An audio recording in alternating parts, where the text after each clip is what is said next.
येनाक्षरसमाम्नायमधिगम्य महेश्वरात् प्रश्नं व्याकरणं प्रोक्तं तस्मै पाणिनये नमः। वाक्यकारं वररुचिं भाष्यकारं पतञ्जलिं पाणिनिं सूत्रकारं च प्रणतोऽस्मि मुनित्रयं नमस्कृत्य तदुक्तिः परिभाव्य च वैयाकरणसिद्धान्तकौमुदीयं विरच्यते। कारक प्रकरण का आज 11वां पाठ है। अपादान कारक का अध्ययन चल रहा है। अपादान कारक के प्रकरण में कुल मिलाकर 8 सूत्र हैं।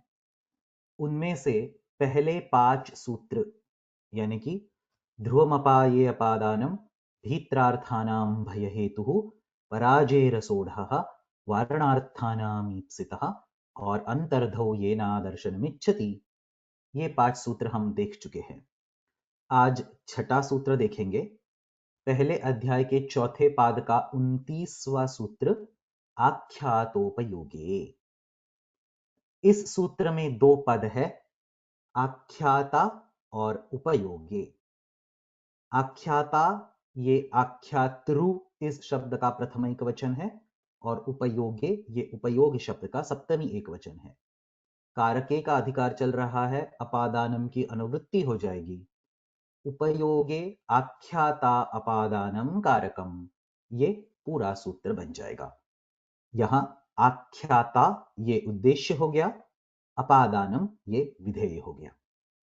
आख्याता मतलब कि बोलने वाला, वक्ता।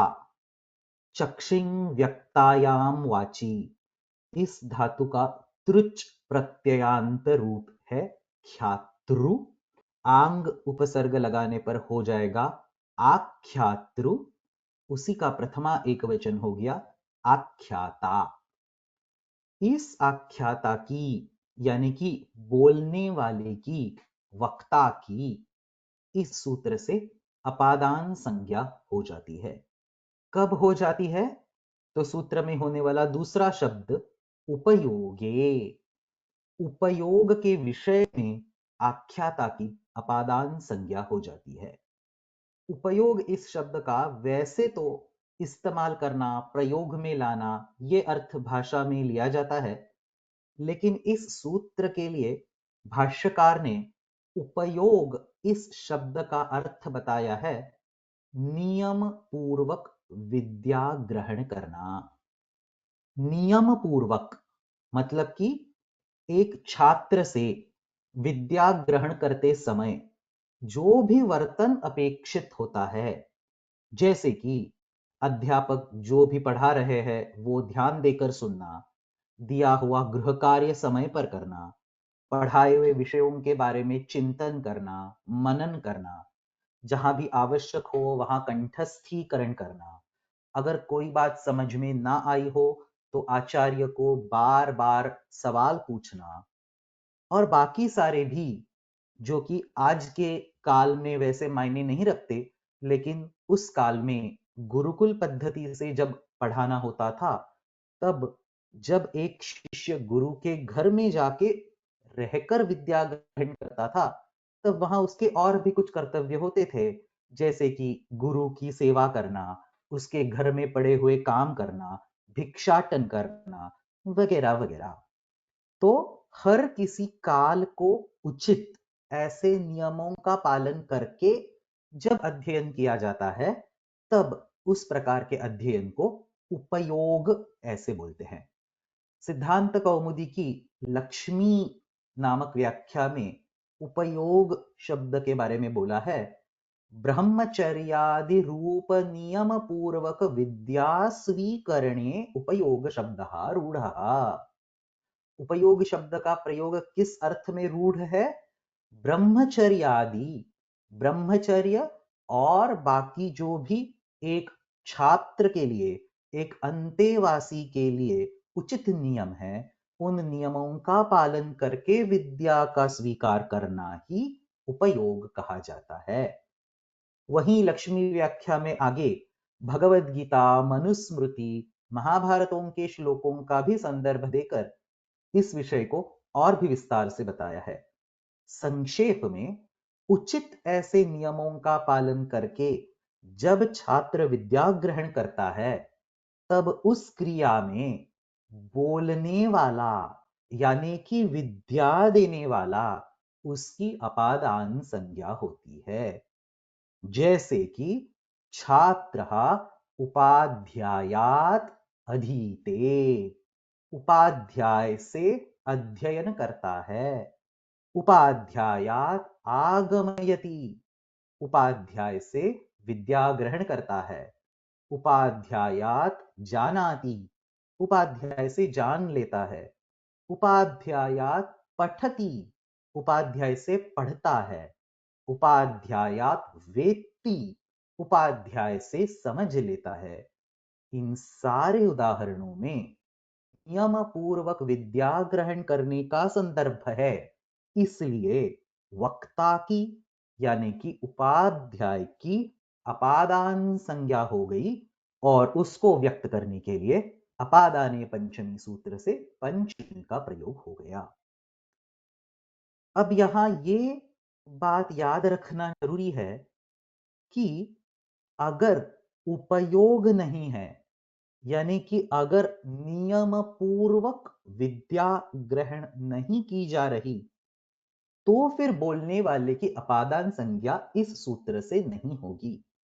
जैसे कि कोई छात्र है, वो सिर्फ आचार्य की बात सुन रहा है, उस बात पर चिंतन नहीं कर रहा, वहां नियम पूर्वक अध्ययन नहीं कर रहा, तो फिर वहां आचार्य इस शब्द की अपादान संज्ञा नहीं होगी और आचार्यस्य वाक्यम शृणोति ये षष्ठी विभक्ति के आधार पर प्रयोग बन जाएगा।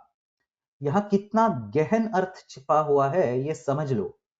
आजकल हम लोग अहम आचार्यात पठामी ऐसे अपादान कारक का प्रयोग बिना किसी सोच के कर लेते हैं, लेकिन शास्त्र को ऐसा प्रयोग तभी स्वीकार है जब वहां नियम पूर्वक अध्ययन हो।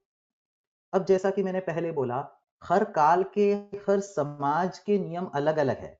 तो आज के जमाने में भिक्षाटन या जमीन पर सोना या आचार्य के घर में काम करना वगैरह नियम नहीं होते हैं, लेकिन कुछ नियम तो काल निरपेक्ष है। जैसे कि ध्यान देकर पढ़ना, पढ़ाए हुए विषयों का निरंतर रूप से चिंतन कर लेना, दिया हुआ गृह कार्य कंठस्थीकरण समय पर कर लेना वगैरह वगैरह। अगर ये सारी चीजें आप करते हो तभी आपको अहम अध्यापकात पठामी इस प्रकार के वाक्य का प्रयोग करने की शास्त्र द्वारा अनुमति दी गई है। अगर ऐसा नहीं है तो फिर आपको अहम अध्यापकस्य शृणोमि यही प्रयोग करना होगा। चलो काशिका देख लेते हैं। आख्याता प्रतिपादयिता, प्रतिपादन करने वाला यानी कि बोलने वाला आख्याता कहलाता है। उपयोगः नियमपूर्वकम विद्या ग्रहणम, नियमों का पालन करके विद्या का ग्रहण करना उपयोग कहलाता है। उपयोगे साध्ये यह आख्याता तत्कारकम अपादान संज्ञम भवति, उपयोग के विषय में यानी कि नियम पूर्वक विद्या की प्राप्ति के विषय में आख्याता यानी कि बोलने वाला यानी कि विद्या को देने वाला अपादान संज्ञक होता है। उपाध्यायात अधीते, उपाध्यायात आगमयति, उपाध्याय से नियम पूर्वक विद्या ग्रहण कर लेता है। यहां उपाध्याय की अपादान संज्ञा हो गई। उपयोगे इति किम, नटस्य गाथाम शृणोति, नट का कहना यानी कि उसकी प्रस्तुति सुनता है। अगर स्टेज पर कोई नट कोई एक्टिंग कर रहा हो तो फिर सामने बैठा हुआ दर्शक उसके अभिनय को बस देखेगा, सुनेगा, उसका आनंद उठाएगा, उसके बारे में नियम पूर्वक अध्ययन नहीं करेगा। इसलिए बोला नटस्य गाथाम शृणोति। यहां नट ये आख्याता जरूर है, लेकिन यहां उपयोग का विषय नहीं है, नियम पूर्वक अध्ययन नहीं हो रहा, इसलिए अपादान कारक नहीं हुआ। न्यासकार इसे और स्पष्ट करते हैं, संबंध लक्षणा षष्ठी, नियम पूर्वकम यह विद्या ग्रहणम नास्ति, विद्या का स्वीकार नहीं है, इसलिए यहां अपादान कारक नहीं हुआ। यही सारा विषय कौमुदी में भी है। नियम पूर्वक विद्या स्वीकारे वक्ता प्राक् संज्ञः स्यात्। प्राक् संज्ञः मतलब पहले बताई हुई संज्ञा जिसके पास है, ऐसा। प्राक् संज्ञः ये बहुव्रीहि समास है। प्राग निर्दिष्टा संज्ञा यस्य सहा। प्राग निर्दिष्टा मतलब पहले बताई हुई, ये अपादान संज्ञा का प्रकरण है, इसलिए यहां प्राग निर्दिष्टा से अपादान संज्ञा का निर्देश होता है। इसलिए बोला गया नियम पूर्वक विद्या स्वीकारे वक्ता प्राक संज्ञः स्यात्। जहां नियम से विद्या ली जाती है वहां वक्ता बोलने वाला अपादान संज्ञक होता है। उपाध्यायात अधीते उपयोगे किम नटस्य गाथाम शृणोति। यही उदाहरण हम काशिका में भी देख चुके हैं। अब यहां भाष्य में उपस्थित एक विचार बता देता हूं। इस सूत्र का उदाहरण हो गया उपाध्यायात अधीते, और इस सूत्र का प्रत्युदाहरण हो गया नटस्य गाथाम शृणोति। तो वार्तिककार यहां इन दो वाक्यों की, उपाध्यायात अधीते और नटस्य गाथाम शृणोति, इन दो वाक्यों की तुलना कर रहे हैं। पहले वो पूछते हैं कि इन दोनों ही जगहों पर क्या समानता है। तो दोनों जगहों पर आख्याता यानी कि वक्ता उपस्थित है। तो फिर दोनों वाक्यों में फर्क क्या है? तो उपाध्यायात अधीते इस वाक्य में उपयोग का विषय होने से वक्ता की यानी कि उपाध्याय की अपादान संज्ञा हो गई। लेकिन नटस्य गाथाम शृणोति इस वाक्य में उपयोग का संदर्भ न होने के कारण नट की अपादान संज्ञा नहीं हुई। अब यहां वार्तिककार यह सवाल उठा रहे हैं कि उपयोग के संदर्भ में जैसे वक्ता का कारकत्व हो गया, वैसे ही उपयोग भिन्न संदर्भ में भी वक्ता का कारकत्व हो सकता है क्या? ये सवाल उन्होंने उठा लिया।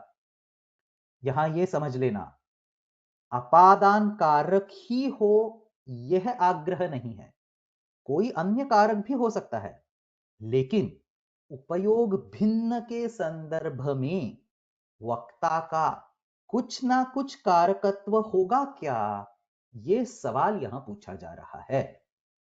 किम पुनः आख्याता अनुपयोगे कारकम आहोस्वित अकारकम। आख्याता का अनुपयोग में, उपयोग का संदर्भ ना हो उस विषय में कारकत्व होगा या नहीं होगा। कारकम आहोस्वित अकारकम।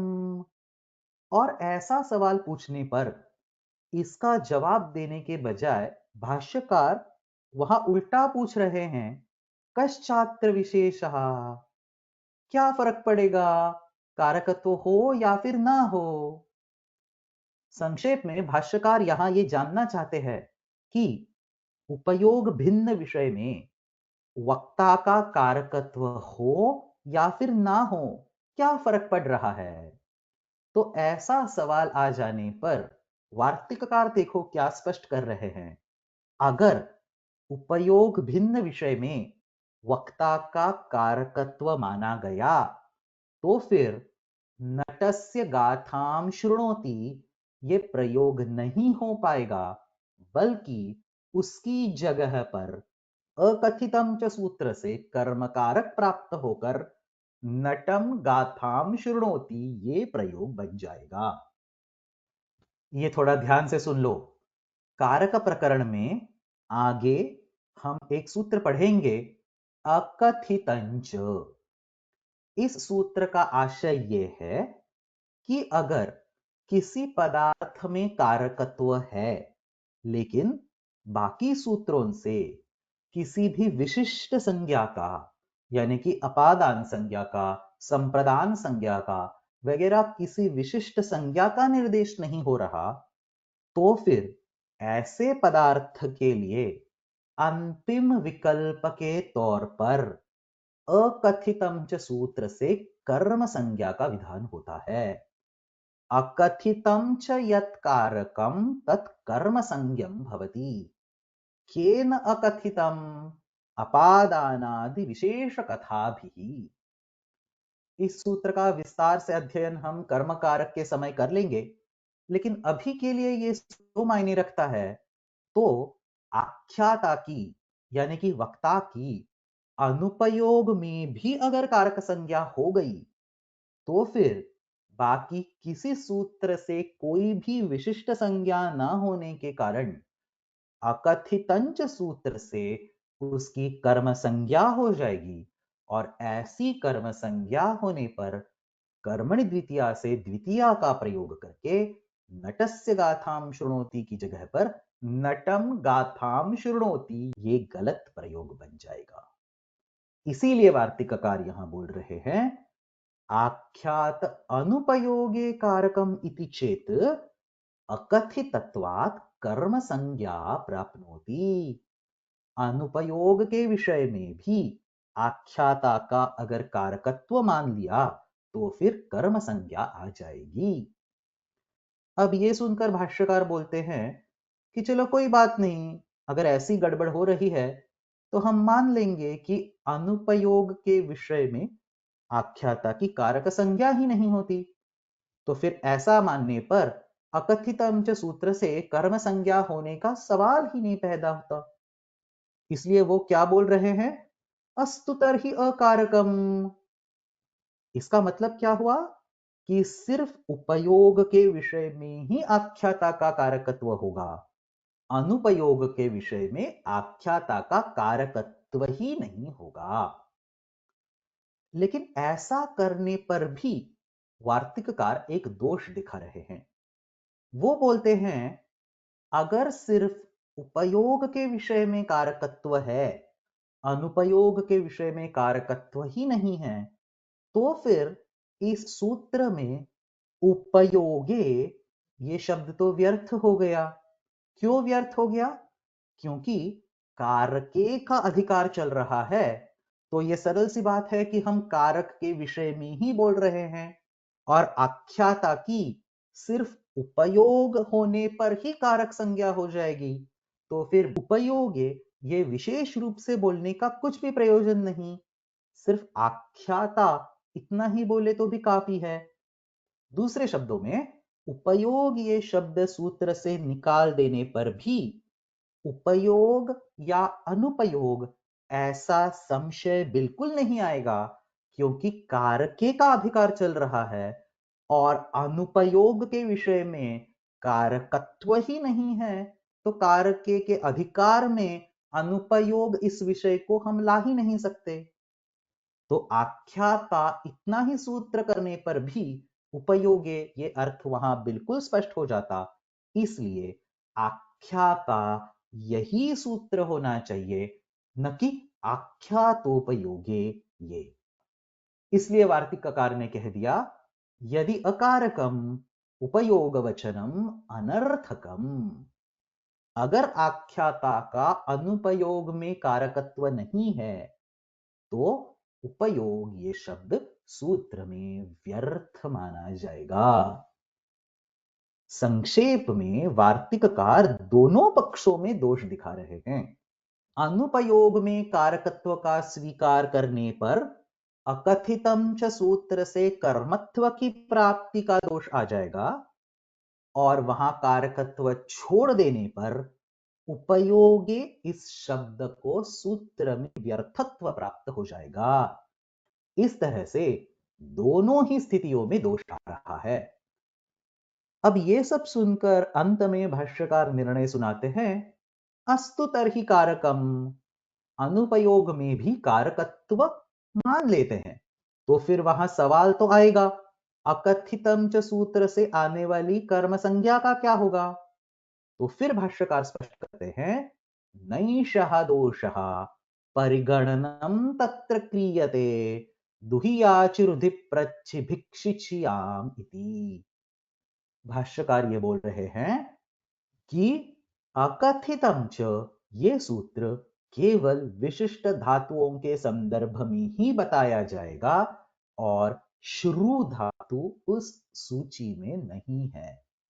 तो फिर श्रु धातु के संदर्भ में, जैसे कि नटस्य गाथाम शृणोति, इस वाक्य में अकथितम च सूत्र का कोई संबंध नहीं आएगा, अकथितम च सूत्र यहां उपस्थित ही नहीं होगा, और फिर यहां अनिष्ट कर्म कारकत्व भी नहीं आएगा। मतलब कि यहां कारकत्व मान लेने पर भी कोई विशिष्ट कारक संज्ञा नहीं आएगी, अकथितम च सूत्र से कर्म संज्ञा भी नहीं आएगी, इसलिए कोई विशिष्ट कारक विभक्ति भी नहीं आएगी, और फिर षष्ठी शेषे सूत्र से शेष संबंध को दिखाने के लिए षष्ठी विभक्ति का प्रयोग होगा। उस सूत्र के अध्ययन के समय हम ये पढ़ लेंगे कि कारक होने पर भी अगर कर्म, करण, संप्रदान इत्यादि विशिष्ट संज्ञाएं नहीं दी जाती, तो फिर केवल संबंध दिखाने के लिए भी षष्ठी का प्रयोग अवश्य होता है। तो यहां भी उसी नियम से षष्ठी का प्रयोग होकर नटस्य गाथाम शृणोति ये प्रयोग अवश्य बन जाएगा। तो इस तरह से इस सूत्र का पूरा अर्थ हम समझ गए। अब अंतिम विषय, भाष्य में इस सूत्र का भी किया हुआ प्रत्याख्यान।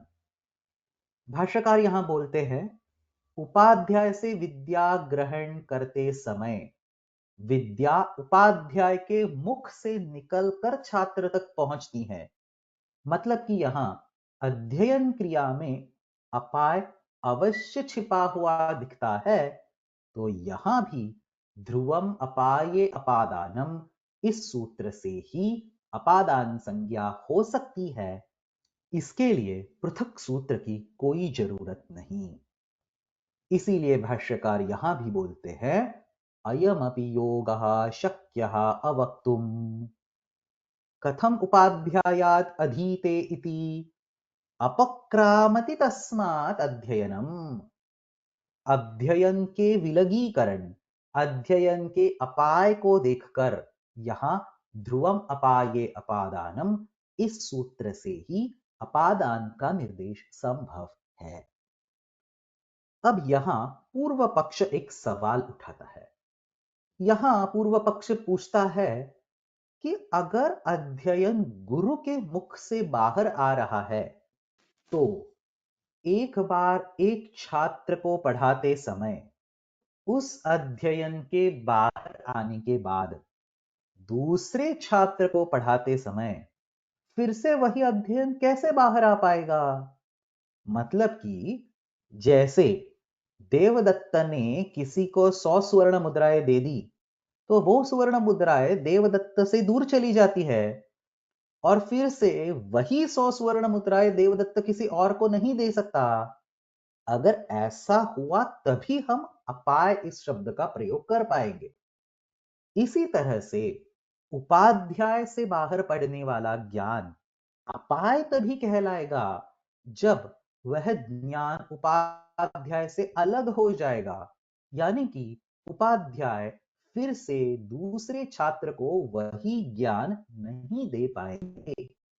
लेकिन उपाध्याय तो कई छात्रों को अलग अलग समय पर वही ज्ञान दे सकते हैं, वही विषय पढ़ा सकते हैं। तो फिर यहां ज्ञान का अपाय हो गया, ये कहना कैसे उचित है? ये पूर्व पक्ष का सवाल है। यदि अपक्रामति किम न अत्यंताय अपक्रामति, हमेशा के लिए तो नहीं निकल रहा ना। और फिर भाष्यकार बोलते हैं, संततत्वात्, वो स्पष्ट कर रहे हैं कि ज्ञान कैसा है? ज्ञान प्रवाह जैसा है। नदी का प्रवाह जैसे हमेशा चलता रहता है, वैसे ही ज्ञान का प्रवाह निरंतर चलता रहेगा। क्या मतलब है? जैसे कि नदी का एक ही प्रवाह अलग अलग जल बिंदुओं के आधार से निरंतर चलता रहता है, और वहां हम जल बिंदुओं के अपाय को स्वीकार करते हैं। उसी तरह से ज्ञान का प्रवाह अलग अलग शब्दों के माध्यम से चलता रहता है, और वहां हम शब्दों के अपाय को बिल्कुल मान सकते हैं। इसीलिए भाष्यकार ने बोला संततत्वात्। और फिर उन्होंने और एक स्पष्टीकरण आगे दे दिया। वो बोलते हैं अथवा ज्योतिर्वत ज्ञानानि भवन्ति। एक ही ज्योति से जैसे अलग अलग किरण बाहर आते हैं, वैसे ही एक ही उपाध्याय से अलग अलग ज्ञान बाहर आता है। यानी कि पहले छात्र को पढ़ाते समय उपाध्याय से बाहर आ रहा ज्ञान अलग होगा, दूसरे छात्र को पढ़ाते समय और अलग होगा, वगैरह वगैरह। कैसे अलग होगा? बहुत सारे कारण हैं। जैसे कि पहले छात्र को पढ़ाते समय उस छात्र ने अगर कोई सवाल पूछ लिया, तो फिर शायद दूसरे छात्र को पढ़ाते समय उस सवाल का आचार्य पहले से ही जवाब दे देंगे, वगैरह वगैरह।